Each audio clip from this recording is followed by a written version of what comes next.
They say war makes monsters, but not all monsters carry rifles. Some wear the face of a father, a husband, a friend, and sometimes they come in the night and leave a 16-year-old girl tied to your fence like livestock waiting for wolves. Samuel Hayes had lived alone for 20 years. No visitors, no noise, no need for anyone, until that morning. When he opened his door, it wasn't the wind that came through. It was the past, the one he thought he'd buried under silence. She was unconscious, her dress torn, her lips cracked from thirst. Rope burns on her wrists, raw and purple. Frost settled on her dark hair like the touch of death. Samuel froze. His hands shook, not from fear, but because his heart, the one he'd long forgotten, just remembered how to beat. What he didn't know was that cutting that rope would drag him into a storm made of memory fury, and the kind of honor that only bleeds when tested.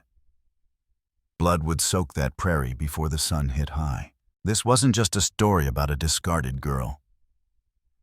It was about the ones who stayed silent, and one man who finally didn't. It all began at the fence, with rope and a name, Emma. That morning, Samuel Hayes opened the door expecting silence. He got a girl dying in the snow. She lay against the east fence, the one wolves like to pass by come winter. Her dress was torn, hanging off her shoulders like paper. Her wrists were bound skin raw where the rope had eaten through. Lips cracked, face pale. She was breathing barely. Frost clung to her dark hair like death had already touched her. Samuel froze. He had lived 20 years on this land with no company but wind and regret. No visitors, no trouble. That was the deal he made with the world. But now, someone had broken it. Someone had left this girl like trash at his doorstep. And Samuel, a man who had once promised never to care again, felt his chest burn. He knelt beside her. Snow crunched beneath his knees. His hands, rough and steady from decades of work, trembled as he touched her wrist. A pulse, weak but there. God Almighty, he muttered. He drew his old knife. The blade bit through rope. The girl came alive like a cornered animal. "Don't touch me," she shouted, voice raw, cracked. Samuel raised his hands slowly, palms open. "I'm not going to hurt you," he said. She stared at him, searching his face for threat. He didn't blink, didn't speak, and somehow that calmed her. "What's your name?" he asked. "Emma." The word hung in the air like a confession. Samuel followed the fresh wagon tracks in the snow straight from the northern road to this fence. Someone had driven her here under cover of night, tied her like livestock, left her to die. "Your father?" he asked. She didn't cry, just nodded. Samuel stood, anger climbing slow and hard in his chest. He'd seen this before, not in others, but in his own past. He too had been left behind once, sold at 15, called worthless. That scar never faded. He looked down at her. She didn't resist when he picked her up. She was light, shivering, too tired to flinch. He stepped toward the cabin. Wind cut across his face. Then he paused. On the horizon, dust rising. Riders. They were coming fast. And this time, they weren't coming for cattle. The fire roared in the hearth, but Samuel Hayes was still cold. Not from the wind outside, not from the Wyoming chill, but from memory. Emma sat in his old leather chair, knees pulled to her chest, wrapped in the thickest blanket he owned. She stared at the fire like it owed her answers, but her eyes weren't really watching. They were remembering things too ugly to name.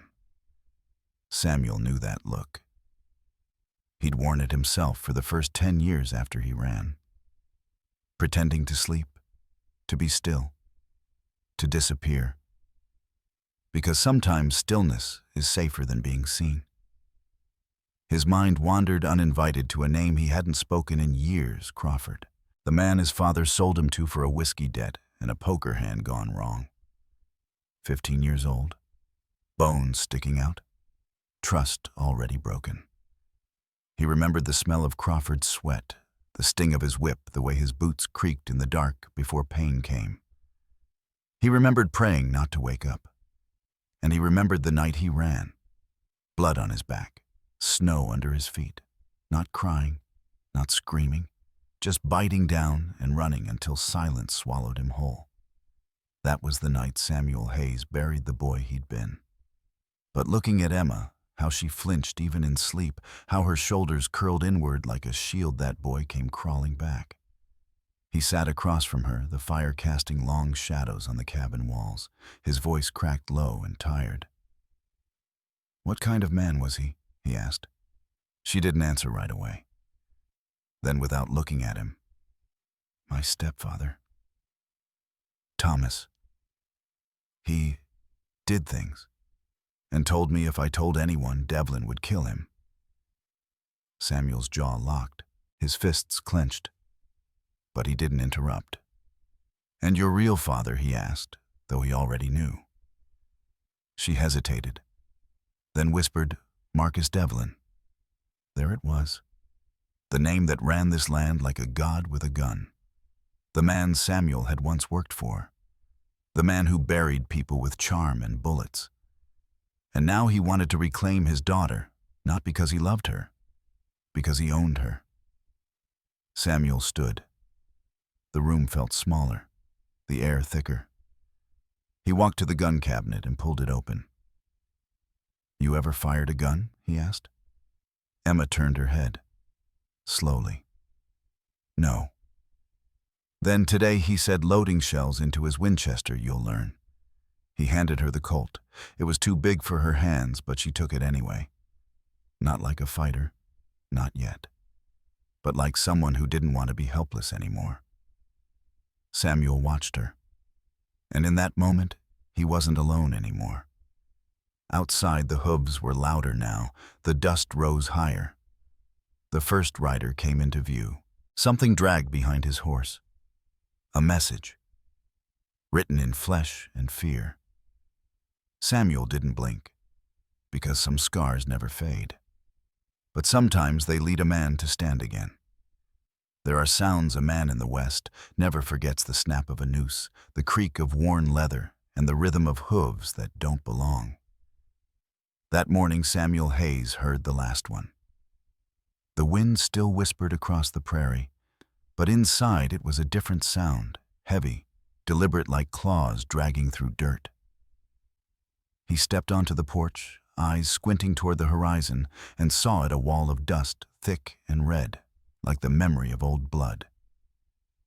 3 riders emerged from the haze. The man in the center sat like someone who'd given more orders than apologies. Thick shoulders, square jaw, eyes dead of remorse. The 2 flanking him were younger, sharper hands close to their guns. One of them dragged something behind his horse, long, heavy limp. It wasn't until the wind twisted that Samuel saw what it was. One of his cows, gutted, roped, its body torn and trailing behind like a carcass meant not for burial, but for message. He turned back into the cabin. Emma was already by the window, silent. She didn't ask who. She didn't have to. Her face said enough. Samuel met her gaze, then nodded toward the back. Under the table, rifles ready. She moved without a word, not with fear, but with something quieter, resolve. He moved to the cabinet, took down the Winchester, wiped the scope, loaded shells with the kind of calm only a man who's already died once could muster. He hadn't picked a fight in 20 years. But maybe it had been picking him all along. The riders stopped at the fence. The man in the middle raised his voice. "Hayes, I know you've got the girl." Samuel stepped outside, coat lifting with the wind like a flag before a war. His voice was steady. "She's not yours anymore. You gave that up when you tied her to my fence like a dying dog." The man smirked. She's property. I came to claim what's mine. Samuel looked past him, then back. And if I say no? One of the younger men grinned too wide. Then you become a story, old man. The kind Devlin tells with bullets. They didn't shoot. Not yet. That told Samuel everything he needed. They weren't sure, or Devlin wasn't ready for blood. Either way, time was ticking. I need an hour, Samuel said. You've got it? The man nodded. Then we don't knock. They turned, and the dust swallowed them again. But Samuel wasn't watching them. Behind him, Emma had stepped into the room with his Colt in both hands. Her grip was tight, her jaw set, and her eyes, those trembling eyes from before, had turned into something else entirely. He knew then the wind didn't just carry wolves. It carried change. He had 1 hour, one choice. After that, everything would burn or be reborn. The wind had barely settled when they returned. Same dust, same hooves, same faces. But this time their silence cut deeper. The man in the middle, thick-shouldered and hollow-eyed, pulled up at the fence and shouted like the prairie owed him something. Your hour's up, Hayes. Samuel stepped out, boots hitting earth with the weight of something final. In his hands, the Winchester rested easy like it belonged there. Behind him, the cabin held its breath. The man who spoke was Thomas Garrett, Emma's stepfather. His voice carried that old confidence of a man who'd never been held accountable. Flanking him was a younger gun hand and a wiry speaker with a grin like broken glass. She's my daughter, Thomas said. I got a right to reclaim what's mine. Samuel didn't answer at first. The air between them was dry and tight like kindling before a match. He'd heard those words before from his own father, the man who'd sold him for a bottle and a bet, the man who never looked back. The lean one spoke next. We come with word from Marcus Devlin. That name felt like a brand pressed into Samuel's spine. Devlin didn't ask. Devlin owned. And when he wanted something, men died for trying to keep it. Emma's collateral, the gun hand said. She was part of a debt. Your harbor and stolen property. Samuel's hand rested firm on the rifle. His voice came out low. She's a person, not a ledger item. The wiry one smirked. Damaged goods, that's what Devlin said. But he'll deal with that himself. Samuel's eyes narrowed. A man worth fearing doesn't talk about people like crates of whiskey. Think carefully, Hayes, the smirker continued. Devlin's being generous. You hand her over, you keep your land, your lungs. Samuel turned his head slightly, just enough to glance through the window. Emma stood behind the curtain, both hands on the Colt. She didn't shake. He looked back at the men. Tell Devlin no deal. And tell him something else. That girl shoots straighter than most of your hired guns. The silence cracked. Just for a second. Then they turned the hooves of their horses, kicking up red earth once more. But Samuel knew what it meant. The wolves weren't done. Devlin was coming himself. He arrived in the golden hour when the sun kissed the snow and turned everything blood red. Samuel Hayes stood at the edge of his fence-line Winchester on his shoulder, staring into the last light like it might offer mercy. And that's when Marcus Devlin rode in. Some men don't need an introduction. Marcus Devlin was one of them. He rode slow like time bent for him. His coat was long-stitched hide draping behind his stallion like shadow. His hair was silver, but not from age, from something colder. His eyes were blue glacial, the kind that didn't blink when life begged for mercy. Behind him came 6 armed men. Killers, no doubt. Samuel could see it in the way they held their reins. Devlin halted just past the rise, lifted one hand like a man requesting silence in court. Then he spoke. I hear you don't want to give me back what's mine. Samuel didn't flinch. She's not yours. Devlin tilted his head. No anger, just that empty patience of someone used to getting his way. Then he turned to Thomas Garrett, who stood behind the riders, pale shrinking. You didn't tell me what you did to her, Devlin said. Thomas tried to speak. I didn't think I was afraid. The shot rang out before anyone could finish a breath. Thomas collapsed, screaming, a hole torn through his shoulder. Blood hit snow. Emma didn't flinch. She watched from the cabin doorway, Colt steady in her hands. Devlin didn't blink, just turned back to Samuel. Now we speak man to man. Samuel nodded slowly. You came for a daughter. I see a child trying to be free. You think there's a difference? Devlin asked. Depends on whether you're counting blood or weight. I made a mistake letting her go, Devlin said. I never thought she'd matter. But she does, because I don't have much else left. From inside the cabin, Emma stepped out. Her hair whipped in the wind. You don't get to want me now. Devlin's jaw tightened. She'll shoot, he said. And when that happens, this becomes war. Samuel stepped forward. Then maybe war is better than buying back silence. The wind howled between them. A storm was gathering on the ridge. Somewhere west, thunder cracked. Devlin removed his hat, looked at Emma. Be careful who you make your enemy. Samuel met his stare. I've made my choice. The barrel of Samuel's Winchester still smoked when Devlin dismounted. He didn't look at the wounded man on the ground, didn't flinch when Thomas Garrett's moans folded into the dust. He just walked forward, slow, deliberate, like every step was a sentence in a language of power. She's my blood. Devlin said, his voice soft but cutting. You can't change that. Samuel didn't move from the porch. The wind pulled at his coat, but his stance was stone. You gave up blood when you turned her into payment.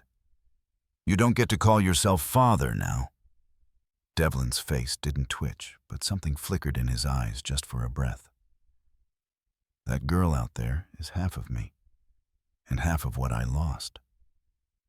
Samuel's voice was flat. She's all of what you abandoned. Behind him, Emma stepped into view. She didn't shake, didn't cry. She held the Colt with two hands like it weighed the truth. You don't get to show up now, she said. Not when you let someone beat me, chain me, sell me. Devlin turned. For the first time since he arrived, his posture cracked. He looked like a man staring at a grave with his own name on it. I didn't know, he said. If I had, you knew enough. Emma interrupted. You knew you had a daughter, and you left. What happened after that's yours to carry. Devlin's jaw clenched.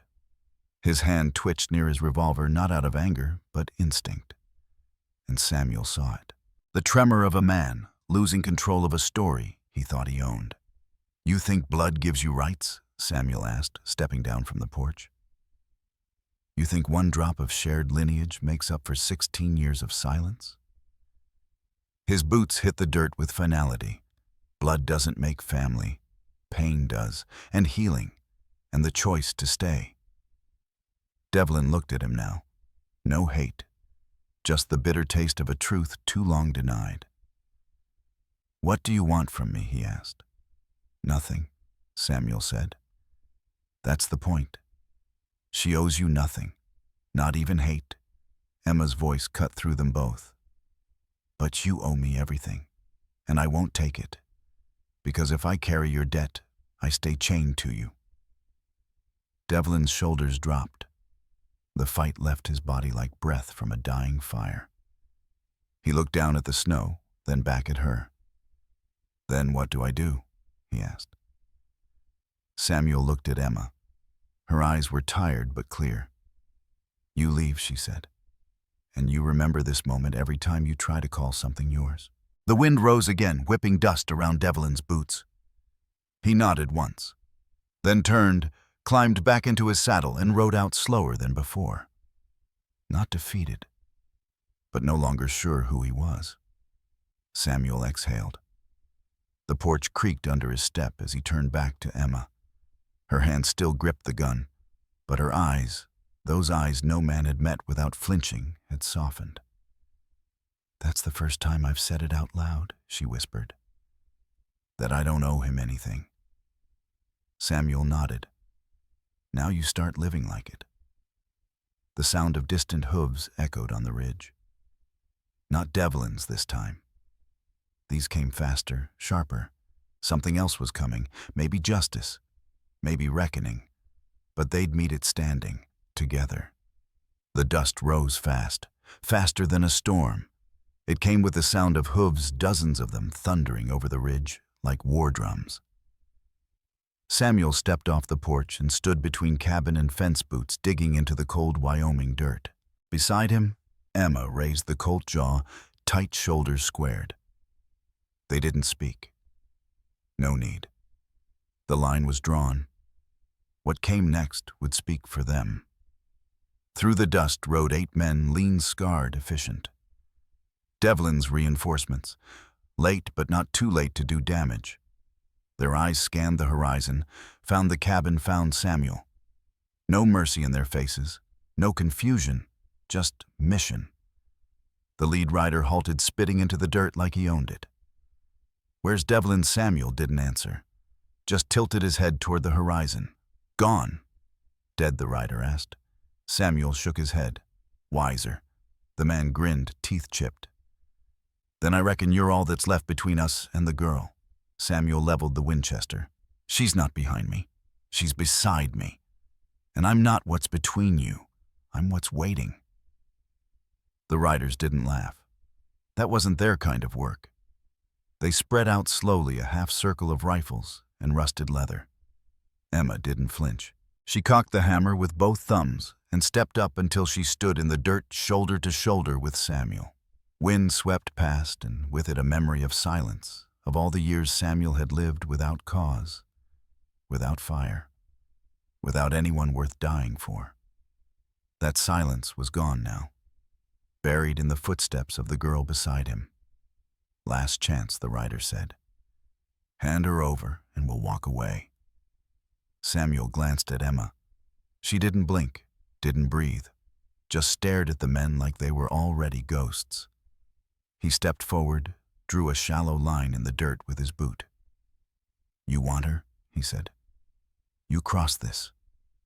The air changed, thick, sharp, heavy with decisions. The rider looked down at the line, then up, then down again. He spat once more. "You're a damn fool." Samuel didn't argue. Some truths don't need words. One rider moved, then another. Fingers tensed on triggers. Time slowed. Breath held. Wind stilled. Then from the cabin came the sound that shattered the moment, a rifle crack. One of Devlin's men jerked, dropped. Another scream followed. Emma had moved while they waited, flanked them, chosen her side not just in spirit, but in action. Samuel didn't hesitate. He fired twice. Dust exploded, horses reared, chaos bloomed. But beneath the noise, one truth rang clear the line in the dirt had held. Not because it stopped men, but because it declared something louder than bullets. This girl is not property. This man is not broken. And today, no one gets dragged back across that line alive. As the gunfire died and silence crept back in, Samuel knew the next step wasn't war. It was reckoning. And Emma had already begun. Smoke still hung in the air, not thick, just enough to remind them that choices had been made.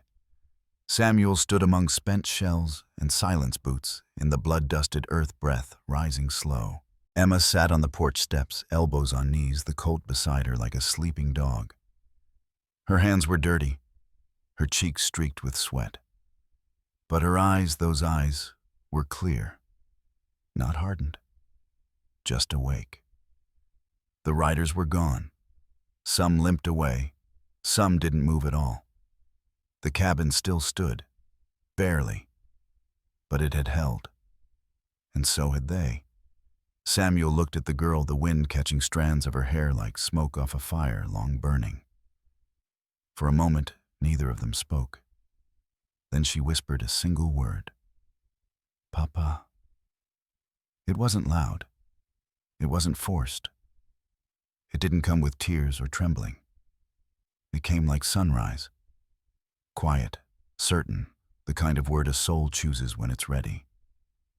Samuel didn't move at first. He wasn't sure he'd heard it right. But when he looked at her, she wasn't looking at the horizon. She was looking at him. Like she'd been looking all her life. He sat down beside her, his bones aching from decades of carrying nothing but guilt. "You sure about that?" he asked. Emma nodded once. "You didn't just stand in front of me," she said. "You stood for me." He didn't reply, just stared out over the dirt over the ridge where Devlin had vanished. "Ain't many things in this life a man gets to fix," he muttered. But maybe this was one. Emma leaned into his shoulder. Not much. Just enough to say what words couldn't. The sun began to drop behind the hills, painting the sky with fire and forgiveness. Coyotes howled somewhere far off, the kind of sound that used to feel like warning. Now, it just sounded like song. Samuel closed his eyes, just for a breath, then stood, reached out a hand to her. "Ready?" She took it. No hesitation. "Where are we going?" she asked. He smiled. Tired, true, somewhere with no fences. They walked, away from the graves, away from the debts, toward a dawn they'd never thought they'd earn. Behind them, the wind erased the line Samuel had drawn in the dirt. Not because it didn't matter, but because they didn't need it anymore. It had done its job, like a word, one small word, spoken not out of fear, but hope. And once it was said, it couldn't be taken back. They left just before sunrise. The wind still carried the scent of gunpowder and pine. Hoofbeats echoed softly in the early silence. As Samuel and Emma rode side by side, no words, no destination carved in stone, just a direction west. Toward Colorado. Toward whatever waited beyond mountains and memory. The cabin shrank behind them with every mile, becoming just another shape swallowed by distance. Emma didn't look back. Neither did Samuel. What needed burying had been buried. What needed to be said had been spoken. There was nothing left in that soil but ghosts. They rode through broken fences and frost-bitten brush, through canyons where shadows still remembered blood. But the light ahead was different now. Softer. Warmer. Not because the world had changed, but because they had. Samuel sat straighter in the saddle than he had in years. The weight he'd carried for decades was still there, but it no longer crushed. Emma rode with eyes forward, hands firm on the reins, the Colt holstered at her hip, not for protection anymore, but for peace. They didn't speak much, but when they did, it wasn't about the past. It was about what rivers to follow, where to camp, what wildflowers were in bloom. Simple things, new things. They passed a town 3 days in. People stared, not with suspicion, but with curiosity. A girl with scars and grit. A man with silence in his eyes and a kindness that showed in how he helped her dismount. They stayed one night. No one asked questions. No one needed to. Some truths walk beside you without a name. On the 4th day, it rained. Soft at first, then steady. Emma reached out her hand, caught a drop, smiled. "Smells like change," she said. Samuel looked at her. And for the first time in 20 years, he smiled without pain. They rode on, past the last edge of Wyoming, past the signs that once marked borders and now meant nothing. Because some journeys aren't about escaping, they're about becoming. And this ride was not about running from blood or bullets. It was about chasing something they never thought they deserved. Freedom. Not the loud kind that comes with flags and fists. The quiet kind. The kind that tastes like rain, like campfire coffee, like waking up without fear. Colorado wasn't the end. It wasn't even the answer. But it was far enough from the past to let them breathe, and close enough to hope they might finally begin. The wind still runs through the prairie, whispering through broken sage and faded fence posts. But the girl is gone. The man, too. The fence, that old line between what lived and what was left behind, stands alone now, empty. No rope, no blood. Just wood bleached by time and silence. If you ride past it, you might not notice anything special. Just another stretch of Wyoming earth.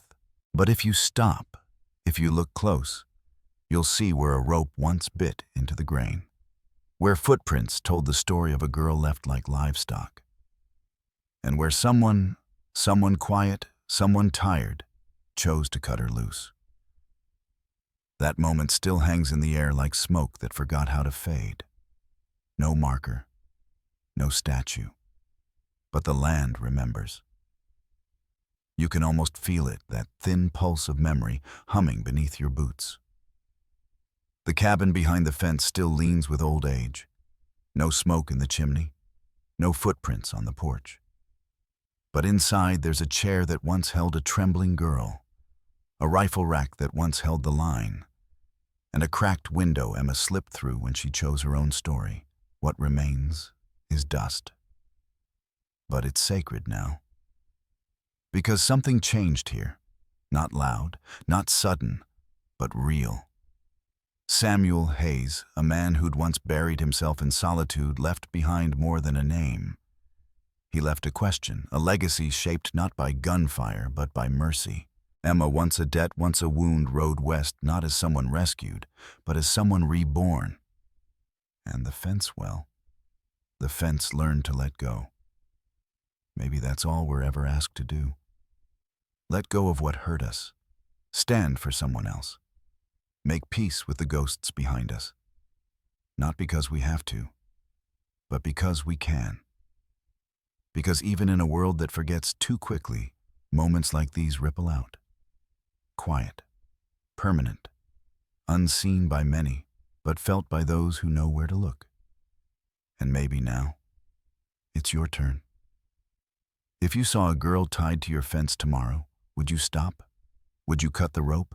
Would you stand even if it meant losing everything you've hidden behind? Or would you ride on pretending the wind was just wind? Every prairie has its silence.